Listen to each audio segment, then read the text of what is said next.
7 months ago we started the restoration of my Fiat Coupe 16 valve turbo. Not knowing what we might find, we started pulling it apart. And boy, there was a lot of broken parts. And every gasket leaked some sort of fluid. But fast forward to the present and we sit here with a car that should be ready to hit the road soon. What is going on, guys, and welcome back to a new episode. Hopefully the last episode on this restoration. In the previous episode we installed an oil cooler and an oil catch can. Today it's time for some finishing touches and even start the car. So without further ado, let's get to work.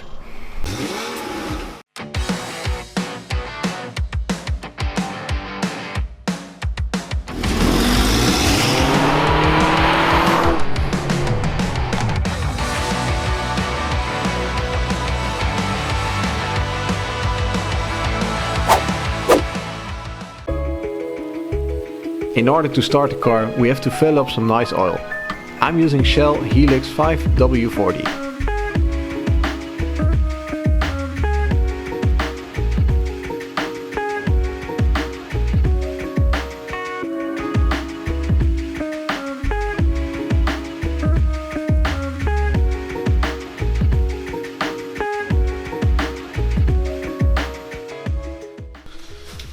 First time turning the engine over.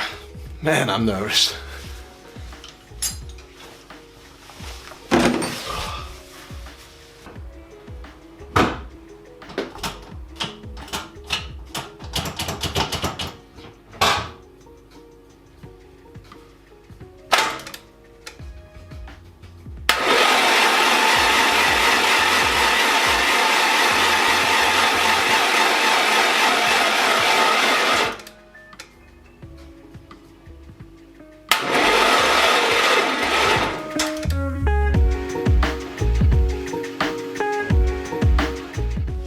So far so good.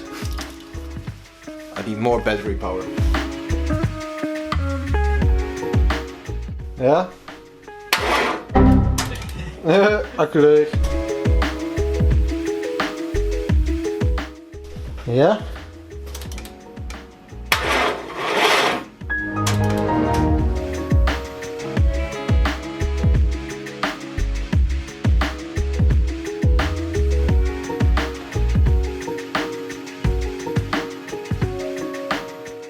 Well, I think I might have found the problem why the car does not want to start. And the problem is actually me, of course. The problem is actually that I relocated the battery to the back of the car. And that in itself is not a problem, but the cable I have used is way too thin. So the power won't go all the way from the back to the front, and when it reaches the starter it's not enough to actually start the car or even try to crank the car. Well, simple solution, actually, buying a really thick wire, and we are going to route that to the back of the car. The existing holes need to be drilled even bigger. I bought some grommets and it's a hell of a job here in a tight garage trying to fit this. But for now I may have come up with a temporary solution. Going to relocate the battery from the back to the front, attach it here, and then crank the car and see if we have any oil pressure.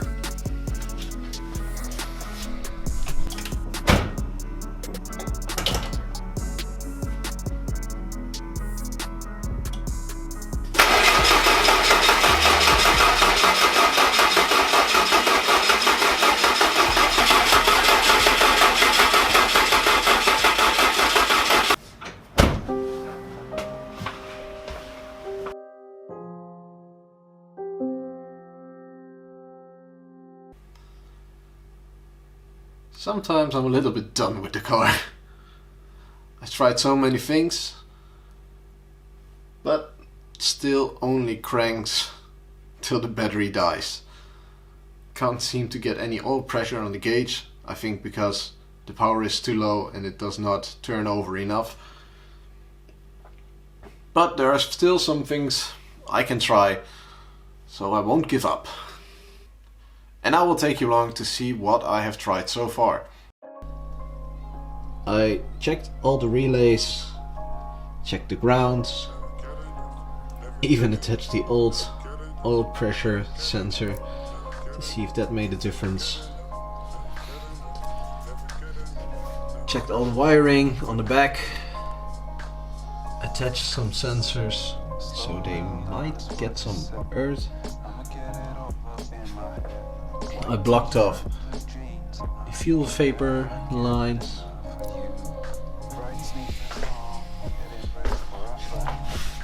And on the other side you can see a contraption with the battery. I switched over the coil packs and the connectors going to it.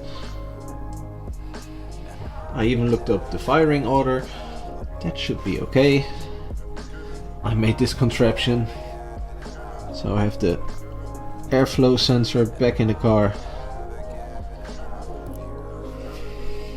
Really tried a lot. Even all the connectors down here, everything is connected. So what could it be? Well, a friend of mine gave me a little tip, and that is check your basics. Do we have fuel and do we have spark? We do have spark.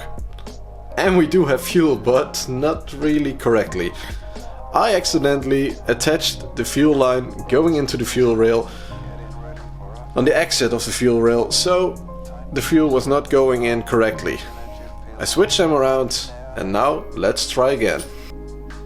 Well, it's quite dark, but here you can see the fuel.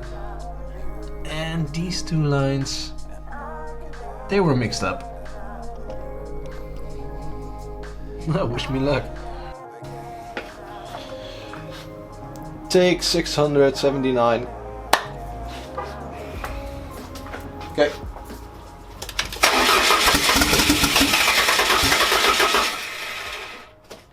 Nog een keer.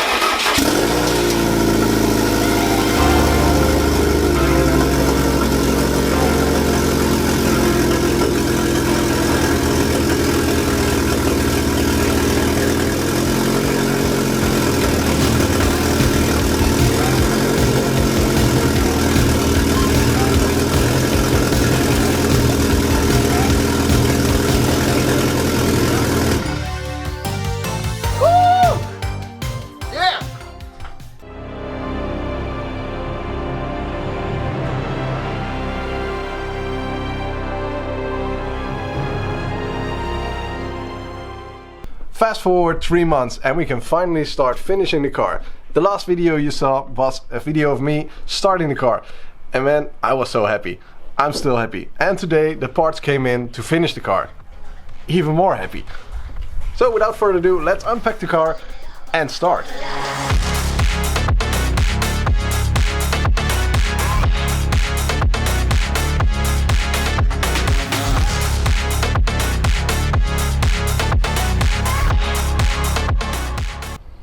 The last basic piece is right in front of me here. It's an aftermarket intercooler. That should gain us some performance too. Now it looks easy. Just install some of these bends, take some couplers, fit them together, and easy, right? But it's not that easy. Because first we need to fit the intercooler into the car. That's one hard part. And then I'm actually going to weld these things together. And in the last episode you saw me weld these together. But that was stainless. This is aluminium. It's a lot harder. Wish me luck. To fit the intercooler to the car, I had to take off the bumper. And now I'm going to inspect the parts that need to be cut away in order to install the intercooler.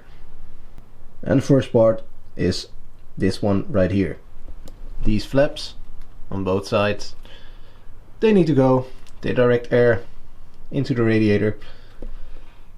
But they're in the way, so time to get the grinder out and get them off.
after 3 hours of welding, grinding, cutting, measuring, everything, I've came up with this contraption. The intercooler sits on top of this, and at first I only had this piece right here, but it was a little flimsy, so I added these structural pieces which mount to the chassis, and hopefully this will hold it. Time for a test fit.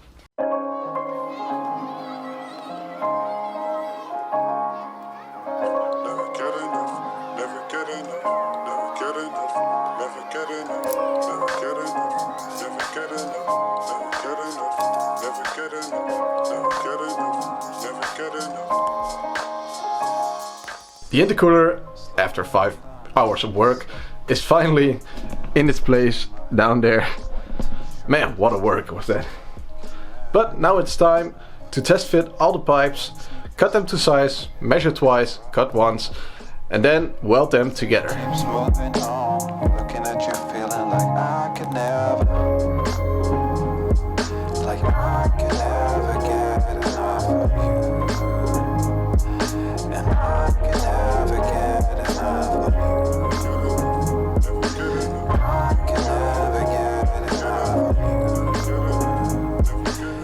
Throwing flashbang.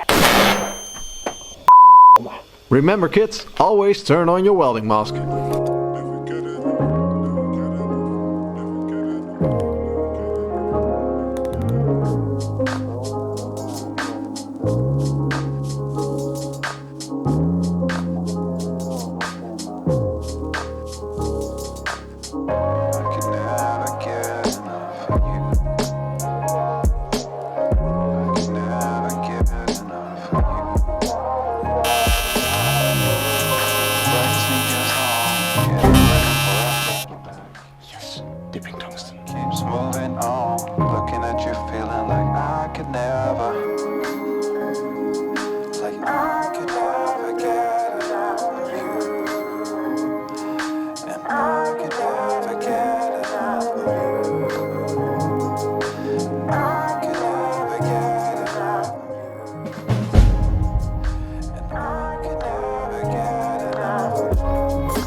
Now if you have a turbo system, you want the turbo to do psh psh. Well, this is the part, the blow-off valve, and it needs to be connected to the intake pipe. Normally this one is connected with a silicone hose, but today I'm going to weld it straight onto the intake pipe. I'm taking apart the blow-off valve to weld it. If I don't do this, I will distort the membrane inside and the blow-off valve will be useless.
The intake pipes are finally done and in the car and everything is mocked up, but there's one small issue.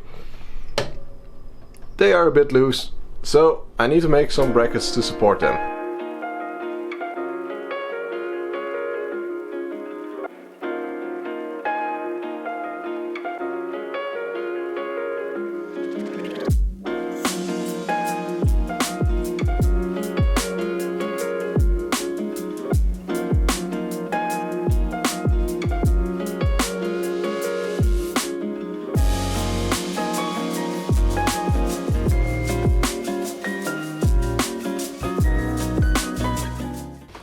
everything is back and attached to the car. All the pipes, everything is fitted, everything is secured. It's going nowhere. All that's left to do is start the car again. Hopefully it starts. And then it's time for its first drive. It may only be a couple of meters, but it's the first drive. It's going outside on its own power.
To avoid overheating, I add some fresh coolant and let the car run for a while to bleed the system.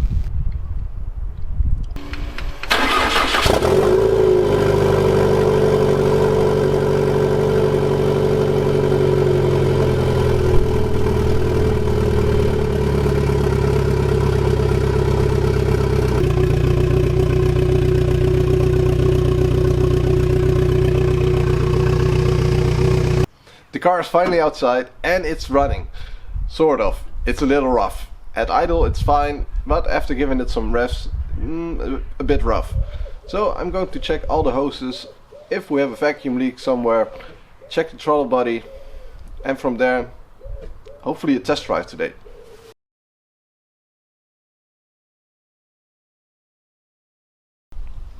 Well, working on cars is not always sunshine and rainbows. Yesterday I've been pulling it apart, putting it back together for like 10 times, and still it does not run really good. It idles fine, and then when I rev it, it somehow cuts out, and it's just running really rough. And I think the problem lays within a sensor, and I have a display, the Barnacle widget, thank God for that, and it actually shows me that the throttle position sensor is not good. And to verify that, I'm going to test the sensor if it actually works. Overall the car looks really good and it managed to go forwards and backwards, but not more than that. And I want to end this video with a test drive, so we're going to make that happen. Throttle position sensor is located on the back of the throttle body. As you can see, the axis is quite bad, but it's doable.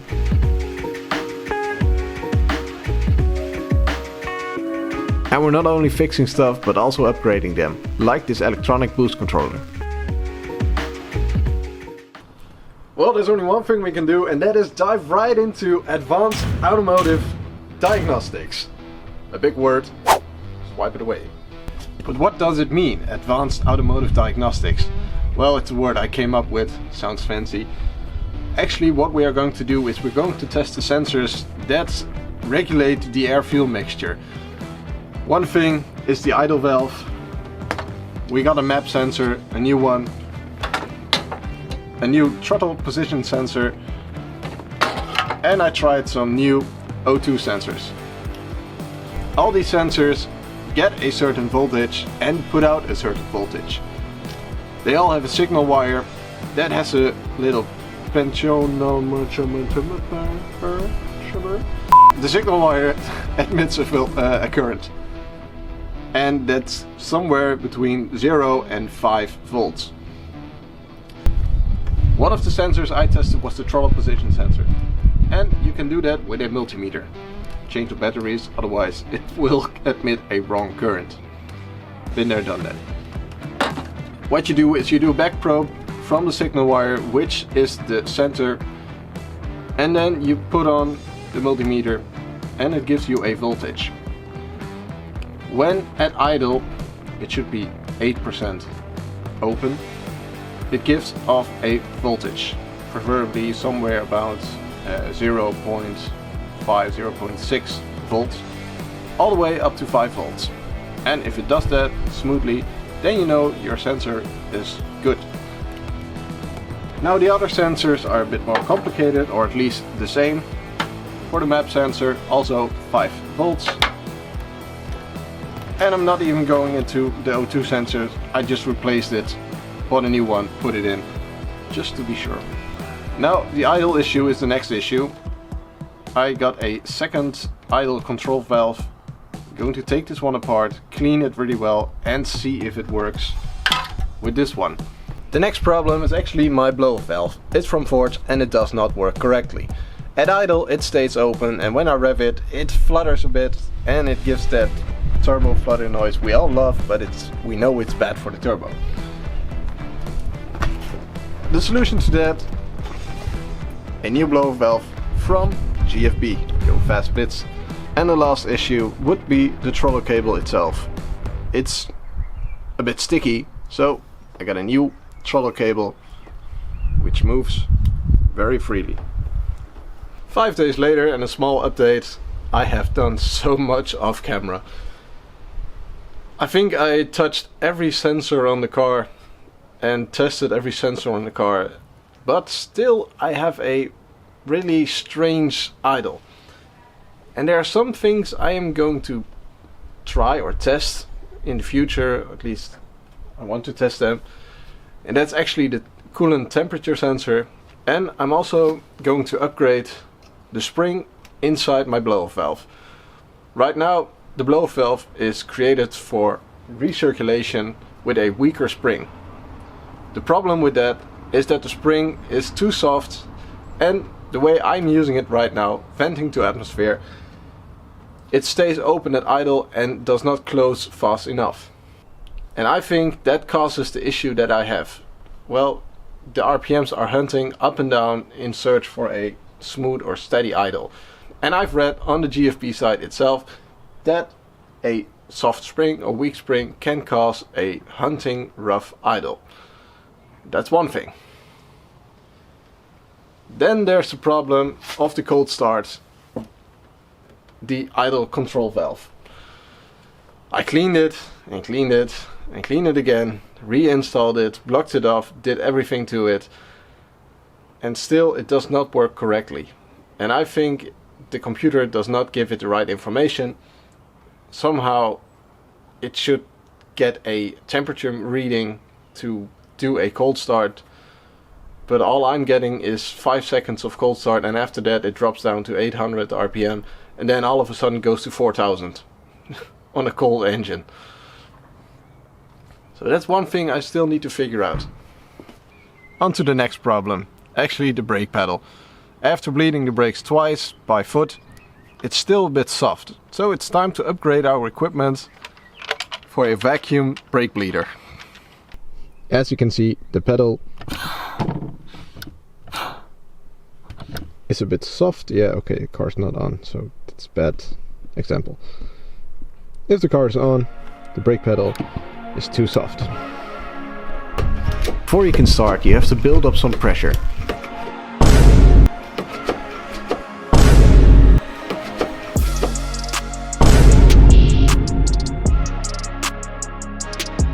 If you look closely, you can see the air bubbles coming out.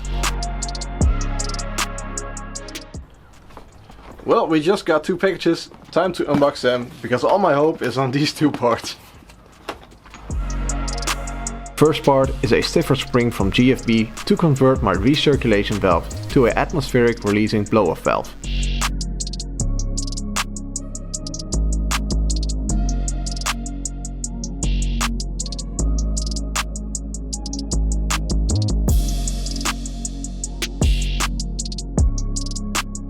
The second part is a new coolant temperature sensor to hopefully fix the idle issue.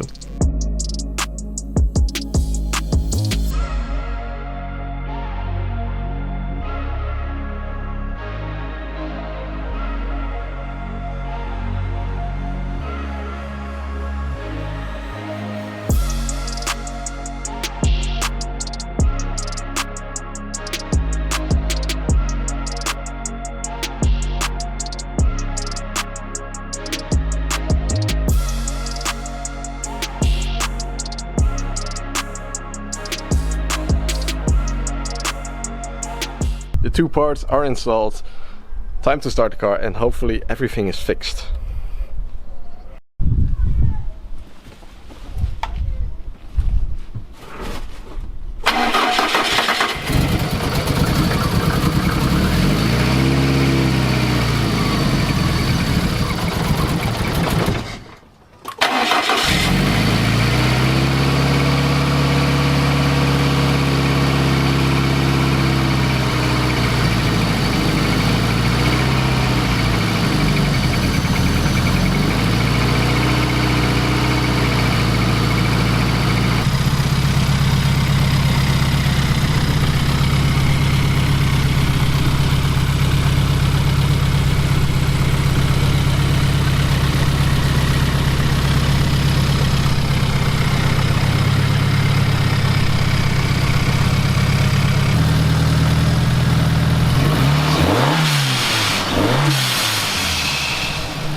But still, after all these replacement parts, no luck.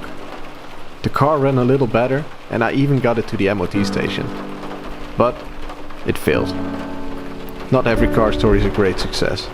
It has its ups and downs, and this is the perfect example. I'm not hiding any of these problems, and I will sit back and think of a solution. But for now, I failed. Till next time.